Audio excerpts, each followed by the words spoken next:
Hello, हाय, नमस्कार. कसे आहात तुम्ही? मी नूतन पाटील पुन्हा एकदा स्वागत करते माझं YouTube चॅनलवर. तर आजचा टॉपिक म्हणजे मी सेल्फविषयीच घेते, की बुवा माझ्याविषयी 5 मिनिटं मी आज बोलणार आहे. माझं शिक्षण BSc केमिस्ट्रीमध्ये झालंय आणि मी म्हणजे माझ्या बॅचची खूप हुशार विद्यार्थिनी होती. म्हणजे फर्स्ट क्लास येणारी मी विद्यार्थिनी होती आणि सगळे टीचर, सगळे मॅडम वगैरे मला खूप म्हणायचे, की "तू खूप पुढे जाशील" म्हणून.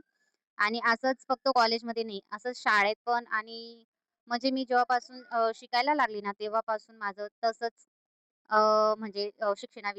शिक्षणाविषयी माझं खूप रुची होती मला. मी BSc केमिस्ट्री केलं 2015 मध्ये माझं पूर्ण झालं आणि 2015च्या जानेवारीमध्ये मला म्हणजे मागणी आली लग्नाची आणि माझं लग्न जमलं. लग्न झालं एप्रिलमध्ये 28 एप्रिलला आणि नंतर म्हणजे माझं शिक्षणाला म्हणजे बंदीच लागली.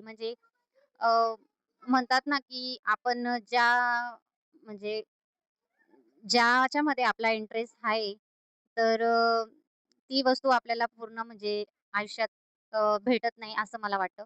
कारण खूप जणांच्या अनुभवावरून मला असा एक्सपिरियन्स सांगावासा वाटतो, की जर आपण एखादी वस्तूवर डिपेंड असलो म्हणजे मला जसं शिक्षणात आवड होती ना, तसं माझे जे इन-लॉज आहेत म्हणजे आमच्या घरात शिक्षणात कोणालाच आवड नाही. म्हणजे त्यांना रुचीच नाही आणि जो म्हणजे शिक्षण करतो किंवा केलेलं आहे, पण त्यांच्या घरात त्यांनी चांगली प्रगती केली नसेल, त्यांच्यावरून त्यांचं असं मत आहे, की शिकलेले लोकं म्हणजे अ, ते असं समजतात लोकल भाषेमध्ये वाया गेलेले लोकं असतात. ते शिक्षण करतात.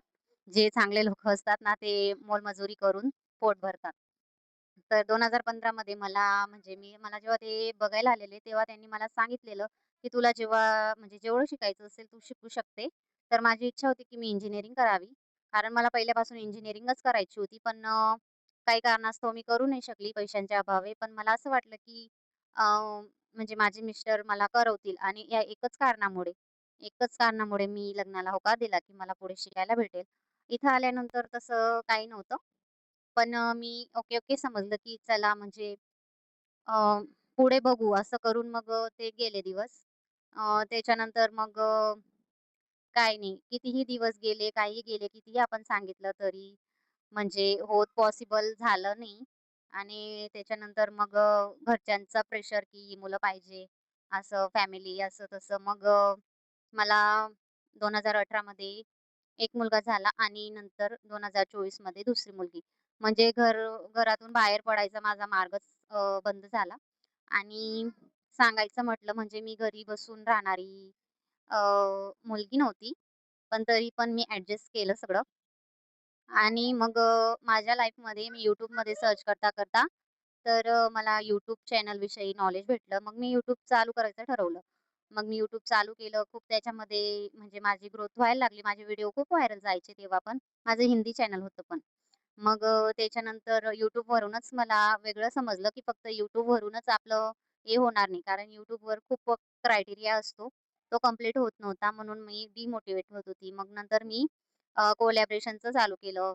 त्याच्यानंतर मला वेगवेगळ्या ब्रँड्सकडून कोलॅबोरेशन यायला लागले.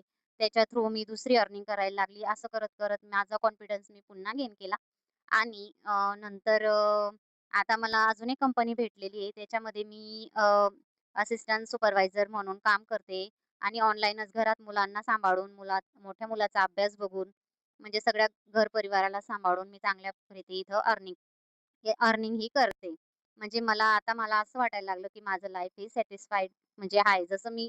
म्हणजे अजून जसं मी पाहिजे होतं तसं तर नाही, पण अजून त्या मी रस्त्याला चालली आहे, की माझं लाईफ खरंच मी चेंज करू शकते.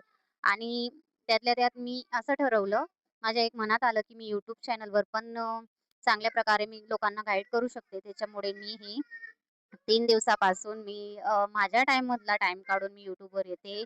मी कोणत्याही प्रकारची एडिटिंग वगैरे करत नाही आता. आधी मला खूप एडिटिंग जमायची, खूप काही सर्व करायची आणि आता मी ते काही करत नाही, कारण टाईम नाही मला. म्हणून मी पहिले हिंदी व्हिडिओ काढले ना, त्याच्यामध्ये मी सगळं म्हणजे ए टू झेड जे घराचं काम करायचे ना, त्याच्यावरून सगळं सांगायची आणि ते व्हिडिओ एडिट करायचे आणि सकाळपासून रात्रीपर्यंतचं सगळं डिटेलिंग सांगायचं.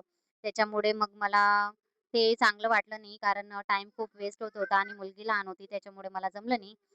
तर त्याच्यामुळे मी हे चालू केलंय. आता बाकीची जी स्टोरी राहील ती मी उद्या सांगेल.